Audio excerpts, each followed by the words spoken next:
Olá, eu sou a Nilcia Trigo, fisioterapeuta do projeto Tecno Viver e estou aqui hoje para conversar com vocês um pouquinho sobre tilt ou recline numa cadeira de rodas.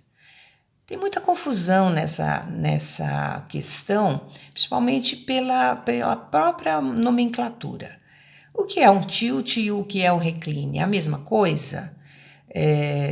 Não é a mesma coisa. Vamos imaginar a nossa cadeira, né? A nossa cadeira aqui com o seu encosto e o seu assento, ok? Ela forma aqui um ângulo que geralmente já vem de fábrica em 95 graus. Não é exatamente 90 graus, né? Muito bem, essa cadeira, ela está numa estrutura, ela tem ali a sua roda, ok? E depois a rodinha pequena aqui, certo? Se eu quero fazer um tilt, se a cadeira me possibilita essa báscula, o que vai acontecer aqui nessa estrutura? As rodas continuam no lugar e a estrutura, ela bascula. Ou seja, o encosto reclina, porém na mesma proporção, sem perder aquele ângulo de 95 graus, o assento também se eleva. Então, este ângulo continua sendo 95 graus. Perfeito? Então, essa é a diferença para o recline, porque no recline acontece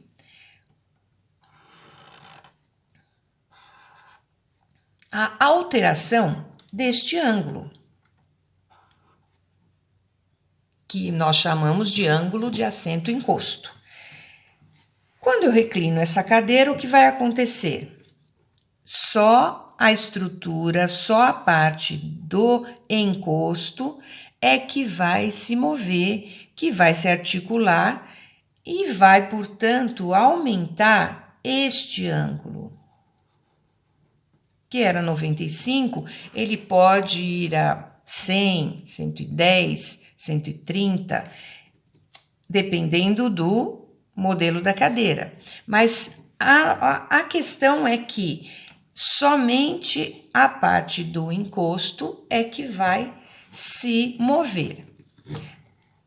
Ao contrário, aqui, de outra forma, aqui no tilt, toda a estrutura se move ao mesmo tempo, certo? Então, esse ângulo persiste. Bom, como é que a gente consegue o tilt numa cadeira? No recline é simplesmente uma articulação aqui, né, que possibilita, eu tenho uma manopla que posso puxar, uma manopla parecida com a de bicicleta, por exemplo, que eu posso acionar, então, um cabo que me dê essa possibilidade de reclinar esse encosto. Mas aqui no caso do tilt, eu tenho dois tipos de estrutura que me dá essa possibilidade. Algumas cadeiras, elas vêm com um sistema de tilt milimétrico. Tilt milimétrico é aquele que me possibilita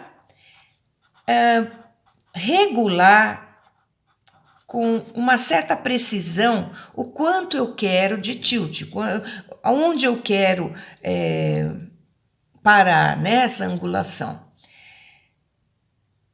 E existe um outro modelo, né, onde essa regulagem do tilt nós chamamos de tilt fixo, tá? Por quê? Porque uma vez mexido, ele vai ficar daquela maneira. Já o milimétrico, não, eu posso a qualquer hora modificar esse ajuste. Agora, no tilt fixo, não. Por quê? Porque ele é feito através de um sistema de mancal, né? Mancais, mas no caso seria um mancal na estrutura da cadeira, nessa região, onde eu elevando, né, o parafuso, eu consigo baixar essa estrutura, né?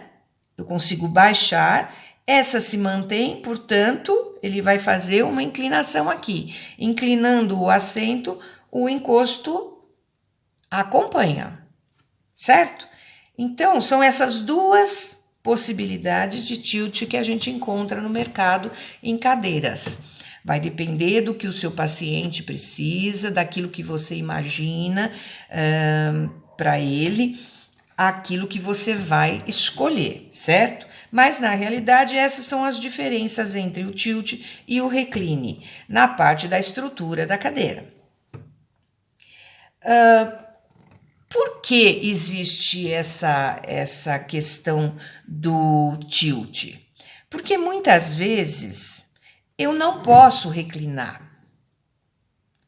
E quais seriam essa questão, né, que envolve a escolha de uma cadeira com tilt?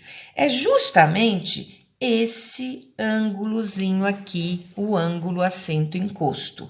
A gente chama de ângulo assento-encosto, ok?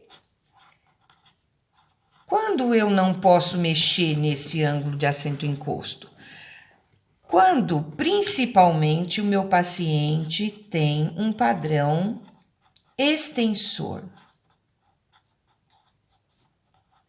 Ou seja, a espasticidade que ele apresenta se mostra num padrão onde ele vai estender a articulação do quadril.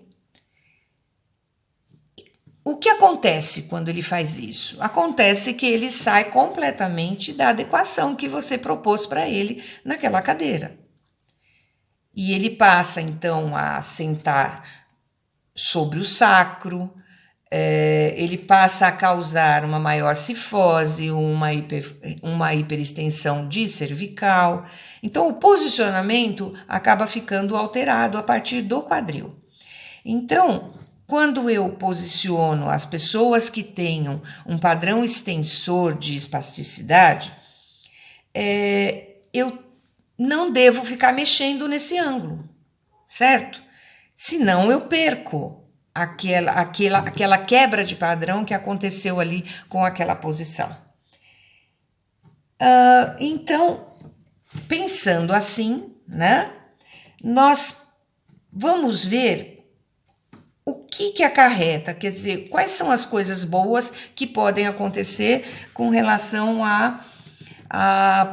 ao uso, né, de uma cadeira com tilt. Por que eu uso isso? Por que eu quero bascular essa cadeira para o meu paciente? O ângulo ele não vai mudar, lembra? A gente já conversou. O ângulo de assento-encosto ele não vai mudar por conta desse padrão extensor que eu quero manter esse padrão quebrado, anulado, certo? Então, eu quero reclinar, eu quero inclinar, eu quero bascular essa cadeira. Ok, quais são os principais benefícios, né, que me traz essa báscula?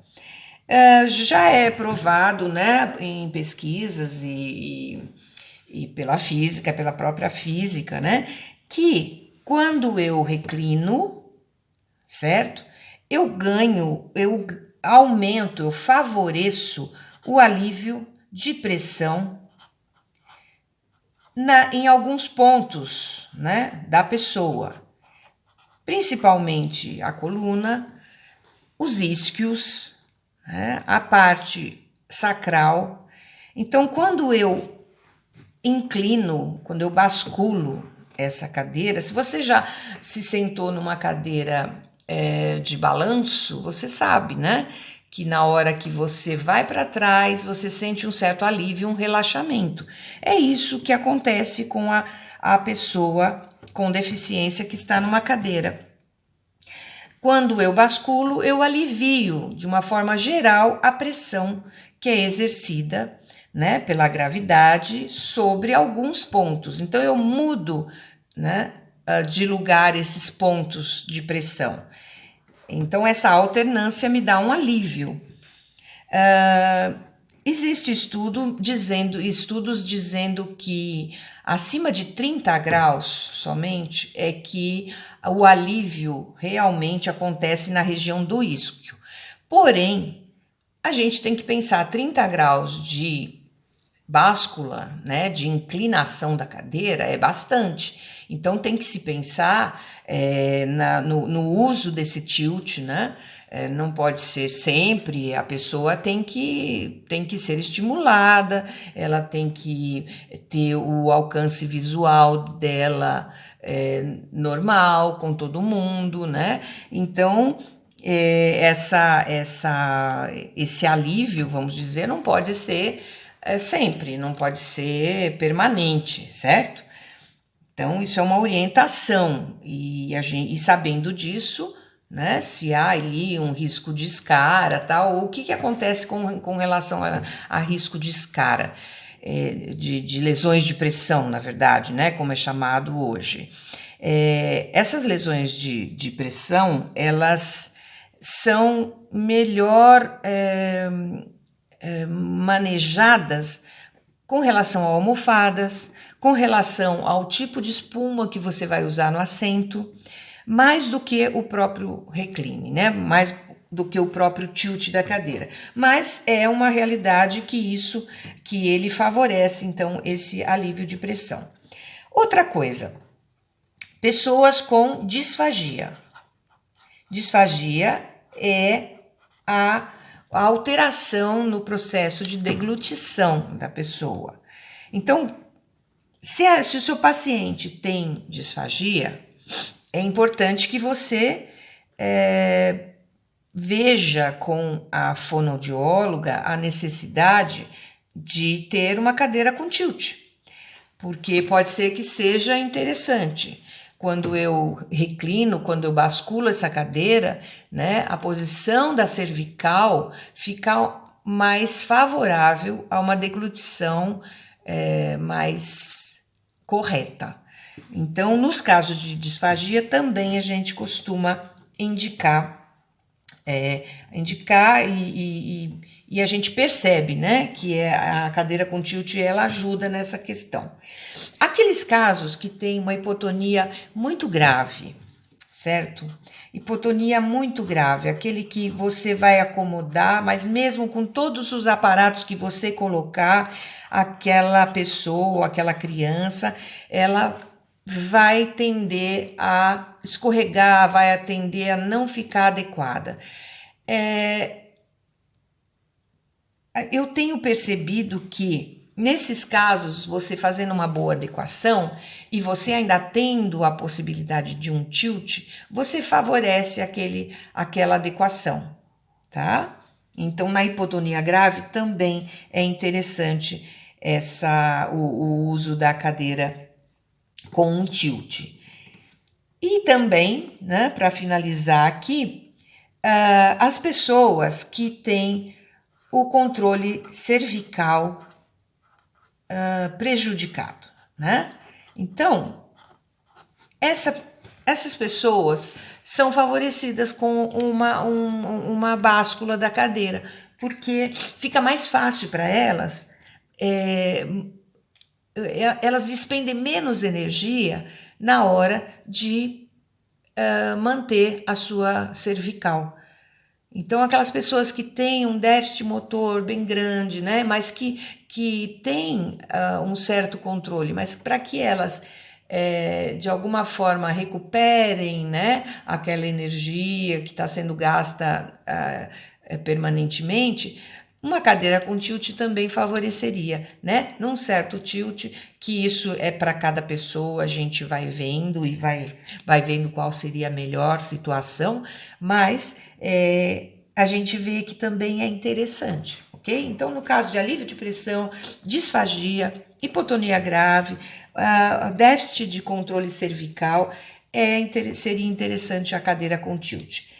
E quando é que a gente usa simplesmente uma cadeira com recline, né? Naqueles casos onde eu não tenho preocupação com este padrão extensor. Os efeitos benéficos são os mesmos, né? No tilt e no recline, porque essa mudança de ângulo, né, de atuação das pressões da gravidade sobre o corpo da pessoa, elas são praticamente iguais nos dois casos. Porém, o que está em questão aqui é essa mudança do ângulo de assento encosto. Então, quando eu não tenho que me preocupar com isso, eu posso sim passar para uma cadeira reclinável, né? Agora, quando que ela é indicada? O que eu tenho visto na minha praxis, né, em todos esses anos, é que as pessoas que têm um aumento do volume abdominal, em algumas situações, as pessoas adquirem um volume, por vários motivos, um volume maior de abdômen. Então, eu tendo esse recurso de reclinar, de abrir o ângulo de assento encosto, me favorece porque eu vou aliviar essa região, né? Muitas vezes, o que a gente faz? A gente indica uma cadeira com recline, reclina a cadeira e fixa, para que isso não seja mudado, fixa na posição que é mais interessante. Então, isso vai de acordo com a adequação que você está propondo para o seu paciente, certo? Mas é uma coisa que a gente tem usado e que tem dado certo. A junção também da gastrostomia e o abdômen, né? Quando eu tenho esses dois fatores, né? Muitas vezes eu preciso, então, lançar mão dessa abertura do ângulo de assento encosto, que a cadeira reclinável, como a gente chama, ela me possibilita, ok? Então é isso, gente. Tilt ou recline de uma cadeira de rodas. Basicamente, a diferença é a alteração do ângulo de assento encosto. Temos aqui os benefícios, né, que são para as duas, mas a questão seria uma contraindicação, né, da reclinável, no caso de um padrão extensor muito forte, que precise ser quebrado. Então, eu tenho que manter o ângulo de assento encosto da forma que eu elaborei na confecção da cadeira, certo? Então tá, siga a gente aí nas redes sociais, no nosso canal no YouTube e até a próxima.